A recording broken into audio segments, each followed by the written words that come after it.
Hi everyone, hello guys, happy Sunday and welcome back to the TSM Kitchen channel. Thank you guys for tuning in.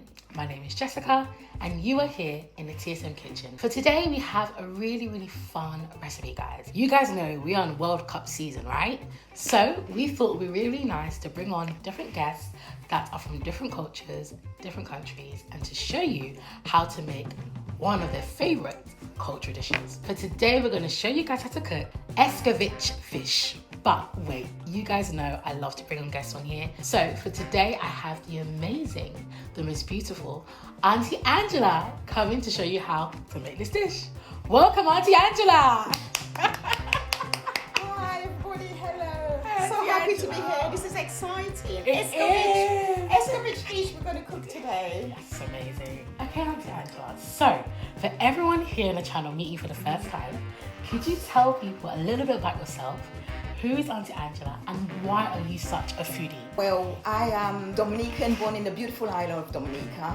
And always watching my family, well, my aunties cook. And so, yes, I've just developed that passion for cooking.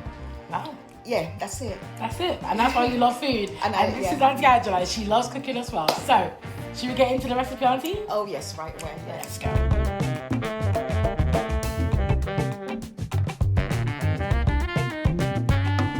So step one, this is beautiful red bream that is very popular amongst all Caribbean cultures, and we're going to score the fish.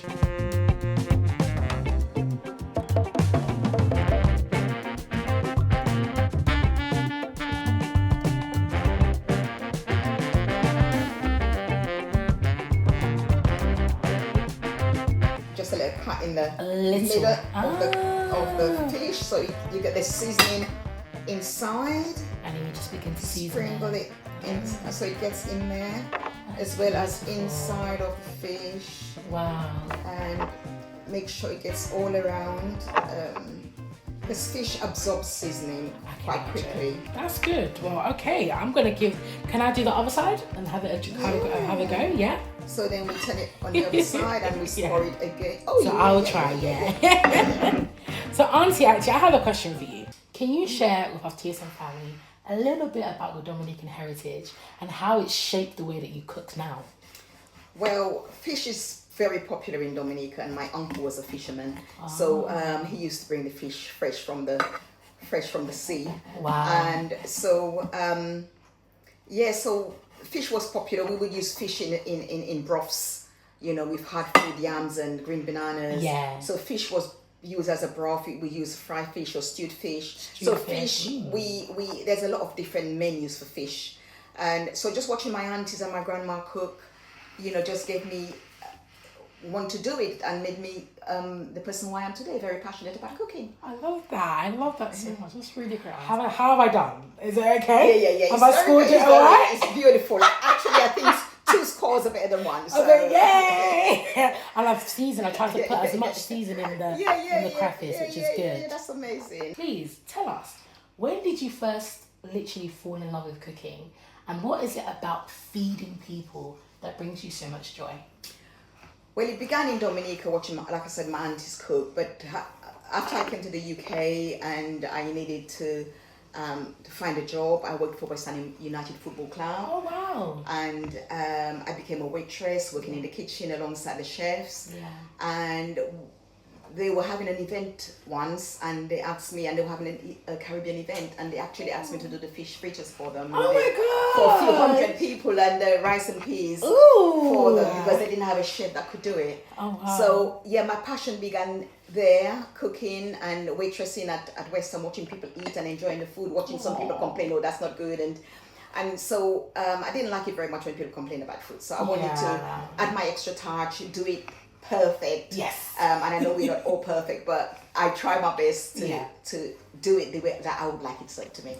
And like, does it just bring you so much joy when you see people eating your food? Wow. And going, look at their fingers. Do you know that is amazing? And when I'm cooking, I don't indulge myself in eating. I can't do it because my focus is to get it right. Right. And with food, you have to get it right because to avoid wastage as well. That's true. So getting it perfect for me is a main thing. And once I've served the food and I go around picking the plates up and it's all nice and clean, it gives me joy. And people say, oh, that's lovely. I've enjoyed the food, and I'm like, yippee!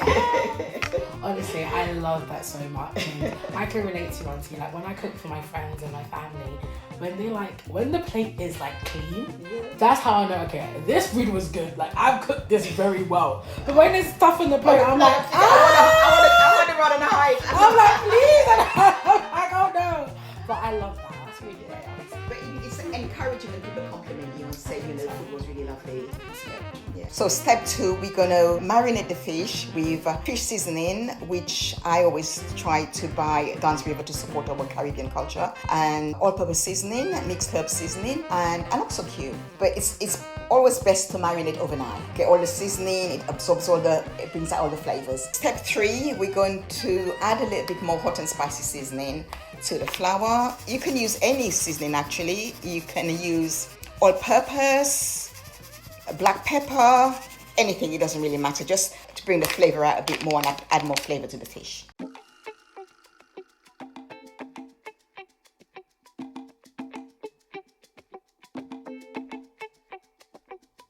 We're now going to fry the fish for 5 minutes to get that crispy feel about it and bring out the flavor.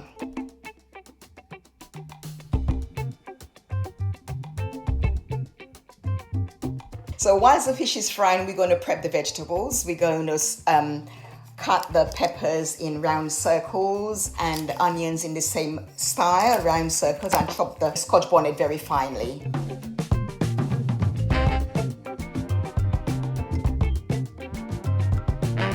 So Auntie, your faith in God has played such an important part of your life, yeah? So my question to you is, Auntie, how has your faith in God shaped the way that you cook and serve others in your community? Well, like I said, no one actually taught me to cook. And in a way, it's wrong for me to say that, because I do believe that God has given me this skill. And I think we've all got our gifts in life, and I think cooking is my gift. Yeah. And when I started cooking for my family, I used to set menus for each day of the week, and just watching them eat and enjoy the food, and then working as a waitress as well, watching people enjoy the food, it made me want to do more in the community to help others. I would cook for people who were lonely, or the elderly that wanted food, or someone down the road, or the postman would even stop by and smell the cooking, and he would have a bit of southern fried chicken. So it does give me joy when I think we need food, and we cannot survive without food. So it's something that is a necessity every day. So for me to be part of that, it's a wonderful gift. And especially when I'm in the kitchen sometimes, when you've got a big event and you're cooking and you think you're alone, but you're not alone, because God is giving you the strength after having only 2 hours sleep. And it's all the love that you put in it. It's not rushed. I pay attention to every detail, and then it pays off. It pays off when people are like, oh wow, this is amazing. And they say, oh, can I take your number? Can I contact you again?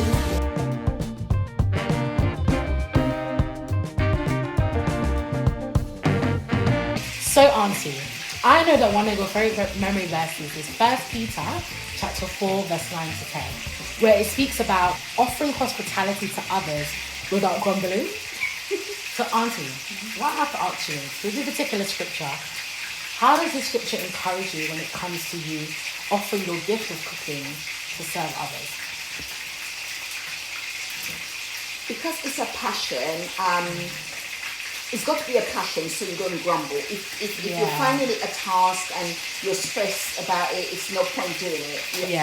For it to be that special gift, for it to be glory to the Lord, it has to be done with love, and not only just the cooking, but actually serving it to people. I love that. So serving. There's lots of different ways you can serve people. Yeah. Someone comes to your house, you give them a glass of water. Someone comes to my house and they're hungry. I might have the last fruit meal in the fridge, I'd say, you want something to eat? They never leave my house without eating. So I love that.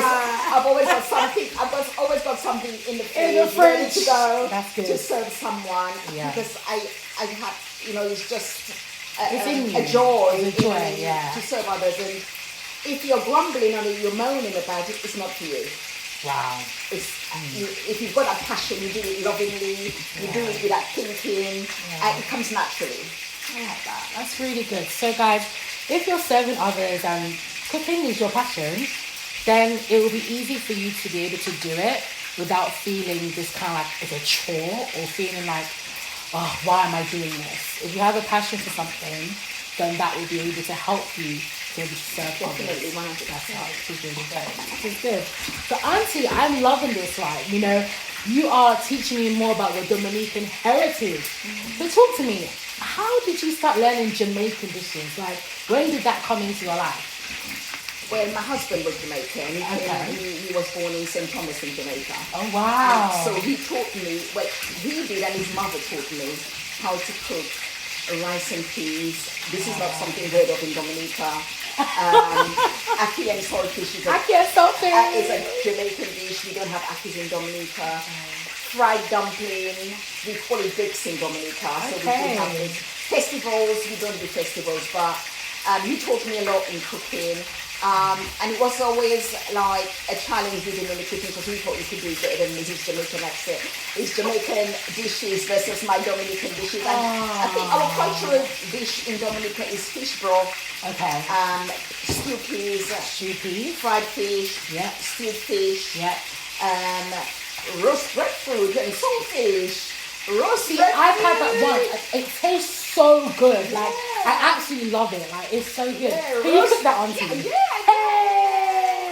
Roast breadfruit. That's actually my favorite. Really? I would have that. It's very expensive now to buy it. I think you can pay up to like 20 pounds for one breadfruit. Yeah. But roasted, I have it with fish. It's an alternative for us in Dominica. I like that.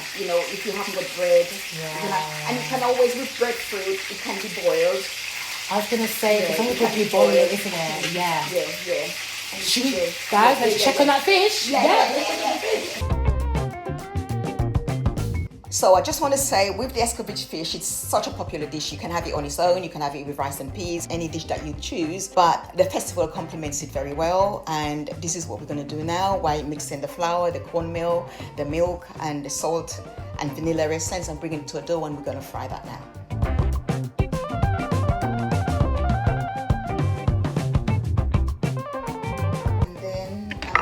Some vanilla essence. Oh, so does it just give it that nice sweetness, that vanilla flavour?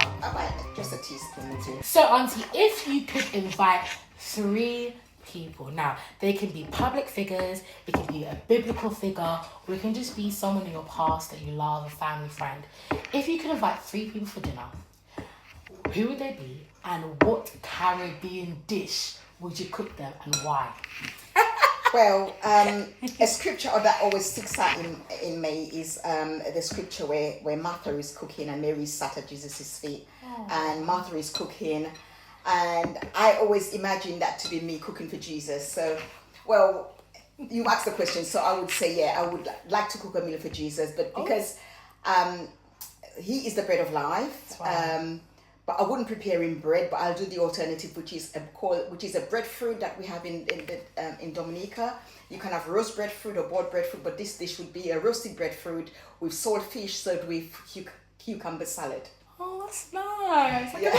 Jesus Christ, having a bit of breadfruit and some cucumber on the side. You absolutely love that. I mean, that's my favourite dish anyway. That is such a good. I never thought of that. Wow, Who else would you invite? I would invite an old lady who really loved me in Dominica. She was loving and caring, and I would do a stewed dish for her, stewed peas with white rice and stewed chicken. Oh, that is so soulful. Oh, that's comfort food right there. That's comfort food right there. And the last person, Auntie, who would you invite? I'm going to say a homeless person, because I've actually done a project with where I was teaching the homeless to cook at this homeless organization the welcome team. I think that's what it's called. Yeah. So I was teaching the homeless to cook.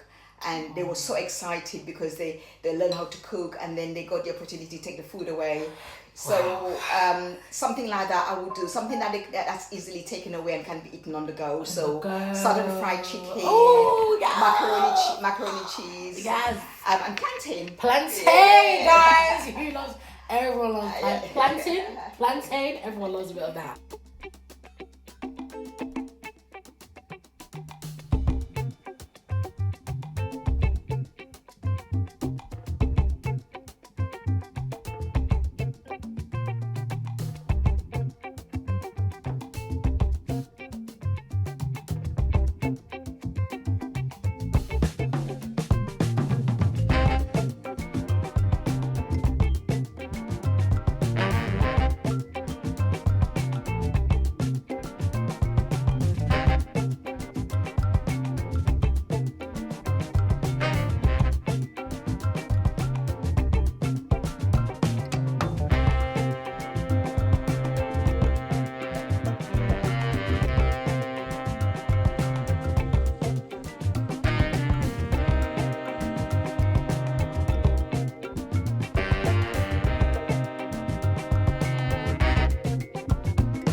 Guys, so thank you everyone. We've come right through to the end of this amazing, fun, tasty recipe. I've really enjoyed myself and I have learned something brand new. So thank you, Auntie Angela. You're welcome. So good. So before Auntie Angela goes, I have one last question for you. I want to ask you, what is one piece of advice you would give to the younger generation who want to keep the Caribbean traditions and food traditions alive? What piece of advice would you give them? I would say stop buying fish and chips and finger foods from the shops and begin to eat healthily and learn to cook. So even if you were born in the UK and you weren't born in the Caribbean, I would recommend you find an auntie or grandma or someone that can teach you, even if it's just one dish per month. Aww. Begin to learn to cook for yourself and eat healthy food. Or Caribbean foods on Google. You can just Google if you want to do Google rice and peas. So I think eating takeaway food it's not a good choice for me. Yeah. So I would recommend that you support the culture, keep the culture going by keeping it alive and buying the Caribbean food, the soul food. The macaroni cheese is one of the favorites, southern fried chicken, and jerk chicken, barbecue chicken. All that stuff is good food. So really learn to do it because cooking is easy. It's not as difficult as you think. And with it doesn't take a particular seasoning. You can just add your seasoning, all the seasoning and flavors on. So just try your thing and learn to cook. I love that, guys. That is great advice, okay? And for even other cultures that are not Caribbean, but and it saves money. African cultures too. It saves money, but also, guys, for African culture too, get alongside someone, ask your aunties, ask your grandmas, learn how to make a culture dish because that's how we're going to pass it down to the next generation. Yeah, that's right. So, guys, thank you so much. I hope you have all enjoyed this video, but most importantly, please like, comment, share, and subscribe, guys. Please subscribe to the channel so that we can continue making fun recipes in the TSM Kitchen and bringing on amazing guests just like Auntie Angela. I hope you guys have a lovely Sunday. God bless. Bye.